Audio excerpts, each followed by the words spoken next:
Effective immediately, Brandon declared, his words cutting through the air like a blade. You no longer belong here, Ethan Cross. My name is Ethan Cross. I'm 41 years old, and for 19 years I had been the architect of everything that mattered at Stratacore Corporation. Now, in front of 200 employees, the CEO's son was attempting to erase me with a single sentence. The microphone crackled and the sound jolted the auditorium into silence. 200 employees froze in their seats as Brandon Mercer's voice echoed across the polished floors and steel beams of Stratacore's headquarters. I stood quietly near the presentation screen, hands clasped behind my back, watching the faces in the crowd.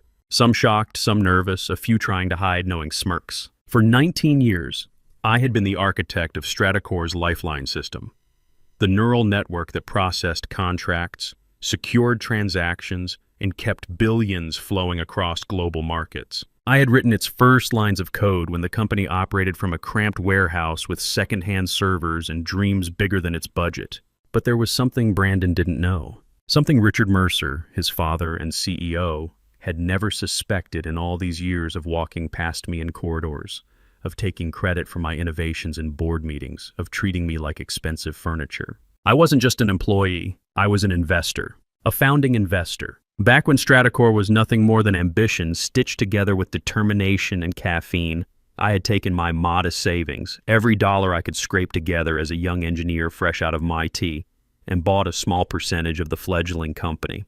3% of nothing, Richard had laughed at the time, a tiny stake that he had barely noticed among the larger investments from venture capital firms and wealthy angels. Over the years, as the company grew and split and merged, as it acquired smaller firms and spun off subsidiaries, I had quietly maintained and expanded that position through shell companies and investment trusts. While Richard and Brandon saw me as their indispensable but invisible technical lead, I had been playing a longer game entirely. They thought they owned me. In reality, I owned a piece of them, a piece that had grown considerably larger than they knew. Brandon's smirk widened as he savored what he believed was his moment of triumph. The heir apparent, finally asserting his authority over the man whose competence had always made him look inadequate by comparison. This company will move forward without dead weight. The irony was delicious. Dead weight.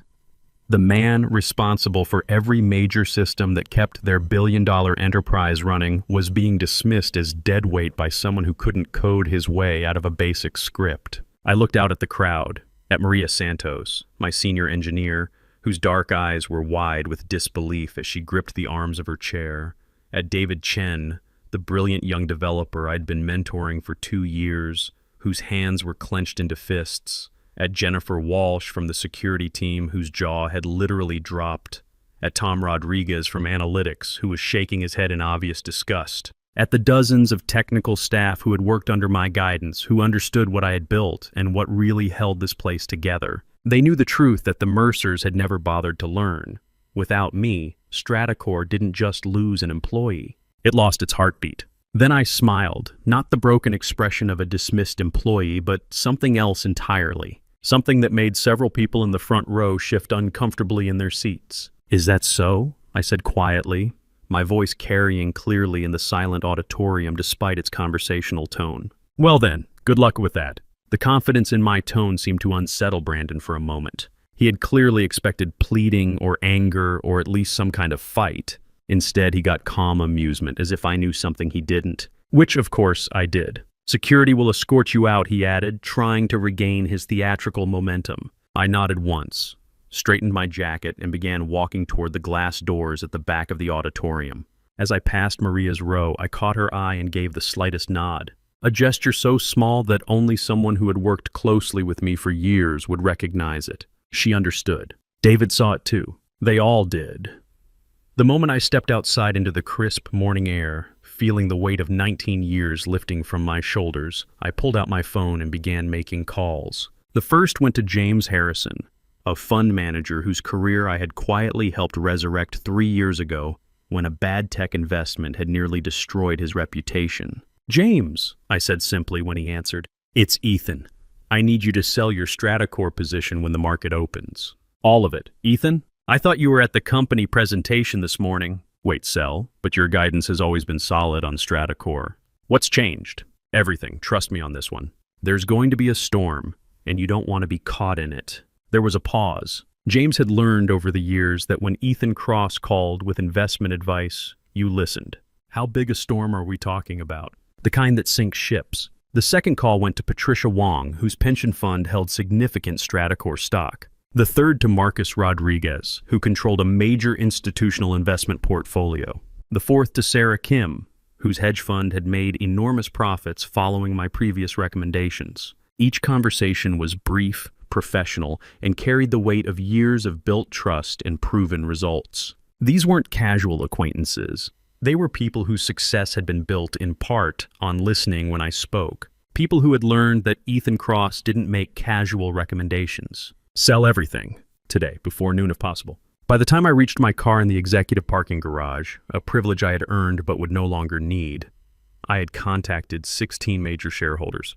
Investors who controlled, collectively, nearly 30% of Stratacor's outstanding shares. Back inside the building, the first signs of trouble were already emerging. Maria stared at her monitor, watching as transaction queues began to slow. Error messages that had never appeared before started popping up in system logs. David refreshed his dashboard repeatedly, confusion creasing his brow as system responses grew sluggish and then stopped altogether. "Something's wrong with the lifeline," Maria whispered to the engineer beside her, keeping her voice low enough that the managers wouldn't overhear. But it wasn't wrong. It was working exactly as designed. Working for its true architect. The system I had built over 19 years wasn't just code. It was an extension of my understanding of the business, my knowledge of its patterns, my fingerprints on every critical process. I had designed it with layers of security and authentication that went far beyond standard protocols. The Lifeline system had always been more than a transaction processor.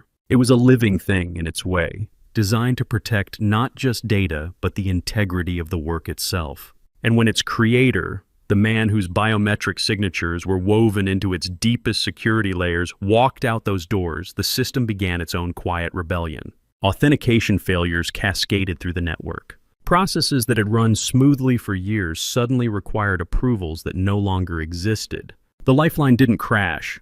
That would have been crude, obvious. Instead, it became gradually, systematically uncooperative. At 9:30 a.m., when the markets opened, Stratacor's stock price began its descent. Richard Mercer was in his corner office, reviewing quarterly projections and basking in what he thought was his son's successful assertion of authority, when his assistant burst through the door without knocking. "Sir, you need to see this, right now."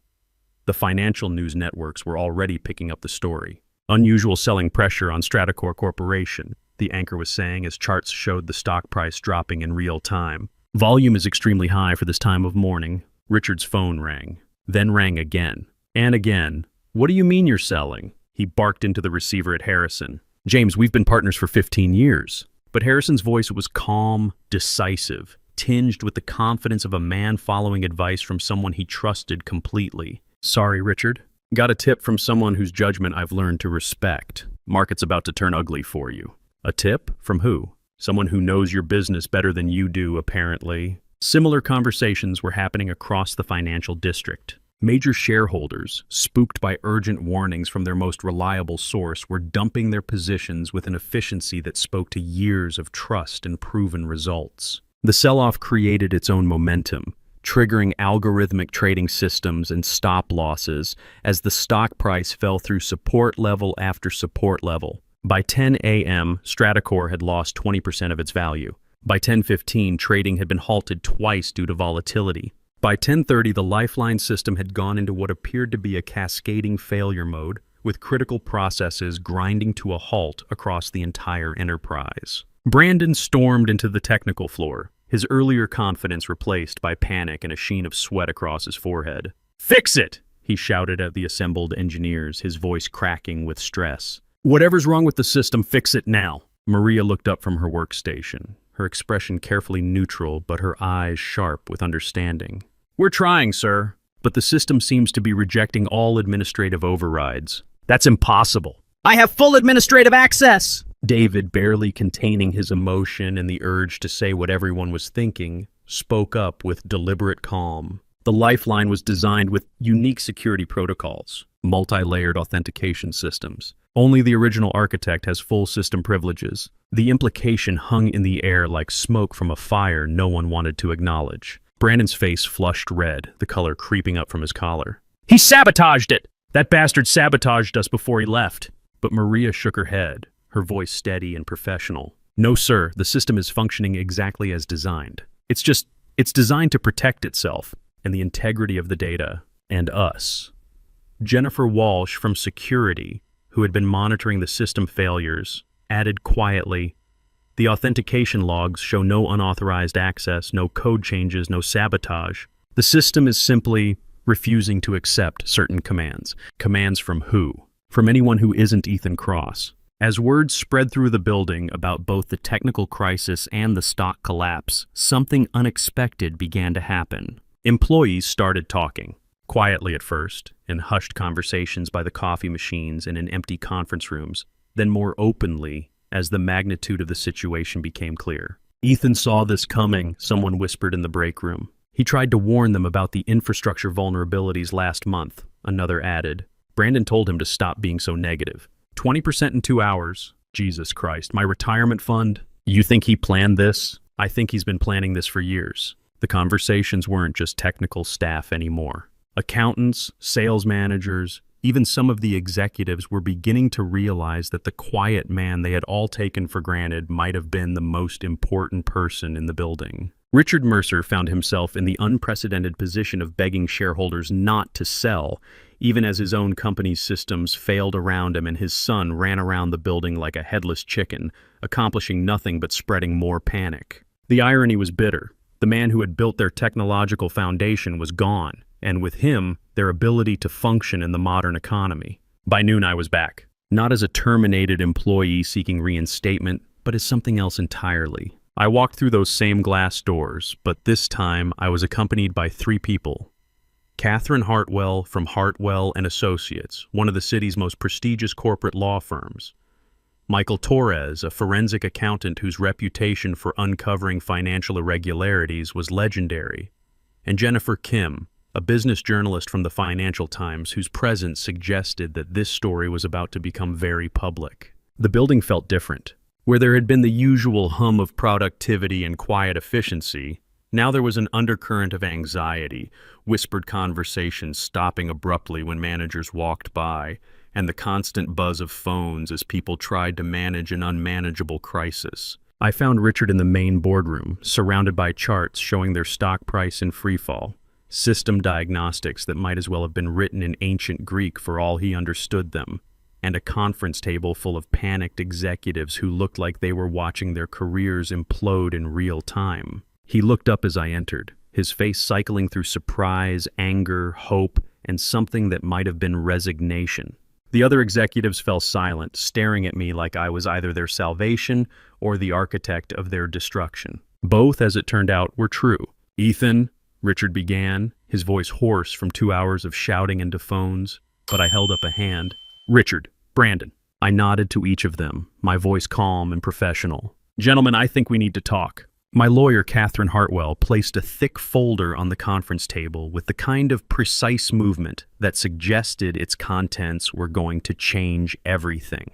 "Mr. Cross would like to discuss the future of Stratacore Corporation." Brandon leaned forward aggressively, his earlier panic morphing into familiar arrogance. "You can't just waltz back in here after sabotaging our entire infrastructure and—" "Mr. Mercer," Catherine interrupted smoothly, her voice carrying the kind of authority that comes from winning cases against much larger opponents. "I'd strongly recommend you review the documents before making any accusations you might later regret." Richard opened the folder with trembling hands, his reading glasses perched on the end of his nose. His face went pale as he read the first page, then paler as he continued to the second.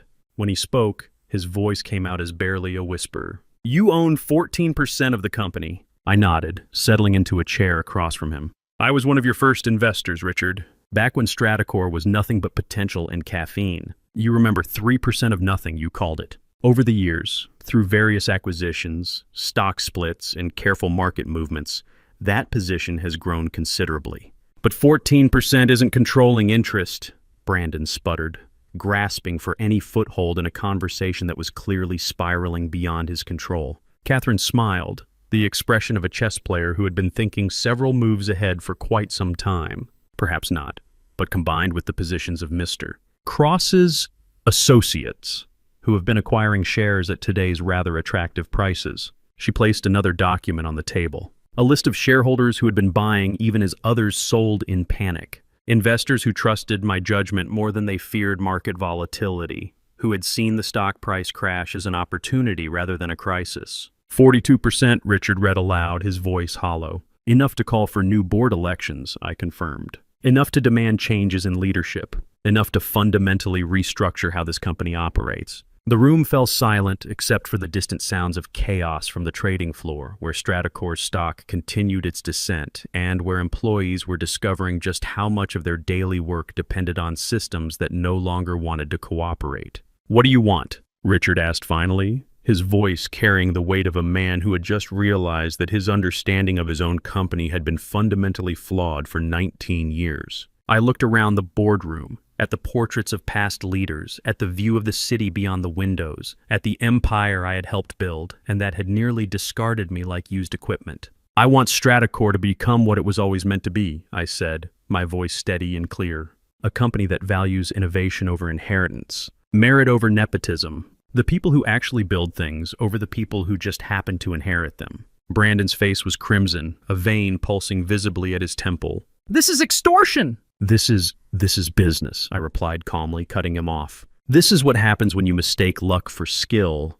when you confuse inheritance with achievement." I turned to the window, watching the financial district below, where my former colleagues' hard work was being traded and valued by people who had never written a line of code or solved a complex technical problem, or stayed up all night debugging a system that millions of people depended on. "You have a choice, gentlemen. You can fight this, drag it through courts and boardrooms while your company bleeds talent and money and reputation. Or you can accept that Stratacor needs new leadership." I turned back to face them, meeting each pair of eyes in turn. Leadership that understands that a company's true value isn't in its stock price or its brand name or its fancy offices. It's in the people who get up every morning and build something meaningful. Through the glass walls of the boardroom, I could see Maria and David at their workstations, along with dozens of other engineers and developers and analysts who had made Stratacor what it was. They weren't looking at their screens anymore, screens that were displaying error messages and system failures. They were looking at us. Those people, I continued, have been carrying this company on their backs while being treated like interchangeable parts. They deserve better. Richard followed my gaze, then looked down at the documents that had just rewritten his understanding of his own company, his own position, his own future. "If I agree to this," he said slowly, "what happens to the system? What happens to our stock price?" I smiled, the first genuinely warm expression I had shown since walking back into the building. "The Lifeline will resume normal operations within the hour, and I suspect the market will respond very favorably to news of Stratacor's commitment to technical excellence and responsible leadership transition." Because that was the other call I had made that morning, after arranging the coordinated sell-off. To Sarah Chen at the Financial Times, a reporter who had been covering the tech industry for 2 decades, and who understood the difference between genuine innovation and corporate theater. The story was already being written. Stratacor's technical architect returns. A case study in corporate governance and leadership accountability. Brandon stood up abruptly, his chair scraping against the floor with a harsh sound that made everyone in the room wince. "I won't be part of this. This is my company, my birthright." I looked at him with something approaching sympathy, though not much. "No, Brandon, you just worked here. You never understood the difference between owning something and building it, between inheriting authority and earning respect." He stormed out, slamming the door behind him hard enough to rattle the glass walls. Richard watched his son leave, his expression unreadable, then looked back at me with tired eyes that seemed to age in real time. 19 years, he said quietly. 19 years you were right here, building everything we depended on, and I never really saw you." "You saw what you chose to see," I replied, not unkindly. "But it's not too late to choose differently." An hour later, as promised, the Lifeline system hummed back to life. Transactions that had been frozen began processing with their usual efficiency. Error messages disappeared from screens across the building. The digital heartbeat of Stratacor resumed its steady, reliable rhythm. And in offices and trading floors across the financial district, people began to notice that maybe, just maybe, there was more to this story than a simple technical glitch in market volatility. 3 months later, I stood in the same auditorium where Brandon had attempted to dismiss me. But this time, I was the one at the podium, addressing the company as its new Chief Technology Officer, Chief Innovation Officer, and largest individual shareholder. The transformation had been swift but thorough. Maria sat in the front row, now Director of System Architecture, her salary doubled and her authority finally matching her expertise. David was beside her, promoted to Senior Developer and already leading a team working on the next generation of Lifeline improvements. The rest of the technical team filled the first several rows, no longer invisible in their own company, no longer treated as expensive but replaceable equipment. Stratacore has always been about connections, I began, looking out at the faces, some familiar, some new, all focused on what came next rather than what had been lost. Connections between markets, between people, between ideas and execution. I paused, remembering another presentation in this same room when I had been dismissed as irrelevant by someone who had never built anything in his life. But the most important connection is the one between a company and the people who believe in its mission enough to dedicate their careers, their creativity, their best years to making it succeed. Today we're recommitting to that connection. The applause that followed wasn't polite corporate clapping. It was genuine, enthusiastic, and came from people who finally felt heard, valued, and respected in their own workplace. After the presentation, as the auditorium slowly emptied and people gathered in small groups to discuss the new initiatives I had announced, Maria approached me. "So what's next?" she asked, and I could hear in her voice the confidence of someone who finally believed her opinions mattered. I looked around the space, at the screens now displaying healthy system metrics, at the employees chatting excitedly about new projects and possibilities, at the foundation we had built and rebuilt and were building again, stronger this time. "Now we get back to work," I said, "and we build something that lasts. Because that's what architects do.